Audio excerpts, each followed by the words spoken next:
All right, we're doing the T&H video now because I'm in the truck and I've just gone and viewed my grass. It looks great, so rock and roll on that. Now, I actually had tried T&H's products for a year, and I put it through all of my summer, all of my winter stock.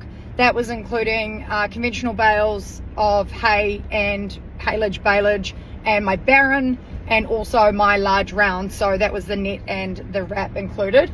Now, I didn't want to put my own name or Jones Hayes onto, being in a collaboration with a company that didn't align with our values or didn't align with actual product that stood the test.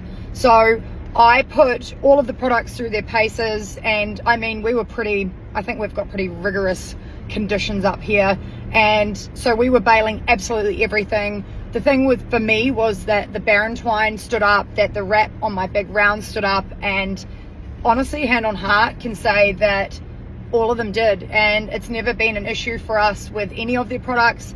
I actually visited them in China last year and spent a bit of time at their office and their factory, and that was a really cool experience because I could take stuff with me and we could compare, product to product, and also just being able to sort of say to them, hey, like, I need this tweaked, or, whatever it was, and they were really keen to come to the party on all of that. So it was epic at the time, and the relationship's just grown from there. So if you are on the fence about using their products, I put thousands and thousands of bales through that. Sorry, I'm just going to do some four-wheel driving. Woo!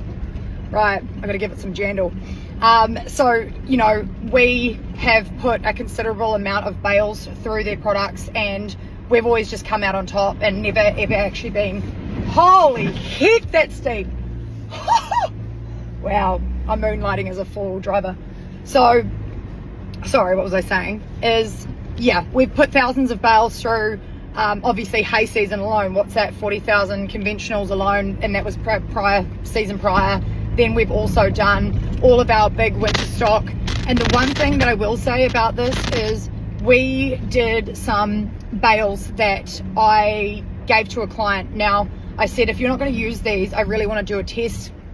So he put them on the beach line, so the sand spray, sun, whatever, UV was just absolutely hammering them. And I came back a year later and they were just perfect. So if that doesn't tell you that the wrap is strong enough and durable enough, then I don't know what will. Also, yes, the twine and stuff does look thinner. Yes, the net does look thinner in ways, I don't know how to explain that. But again, it stood up. It goes through the pressure of my barren, it goes through the pressure of my wrapper, through pressure of the baler through winter products for my conventional stuff. And another big thing is, for me, I know a lot of people are concerned about the tack on the wrap, but pound for pound against any European wrap I've ever used, and especially I've had some bad experiences with European wrap. I'm obviously not going to name names, but yeah, we put the wraps over, and some of our drivers didn't actually notice that we had changed. And so they've got Johnny manhandling our bales, and yeah, it's all good. So hope that answers your questions. If you do have any questions or more technical stuff, fire them through. I obviously have a really good line of contact with T&H. Every week we have weekly catch-ups, so yeah, fire them through and I'll answer them for you. Not obviously saying that I can I'm not the best contractor in the world, but I will answer your questions. And like I said, happy for you to look at any of our products, happy to send you a roll, whatever. Because like I said, it's been a year and we're still going strong.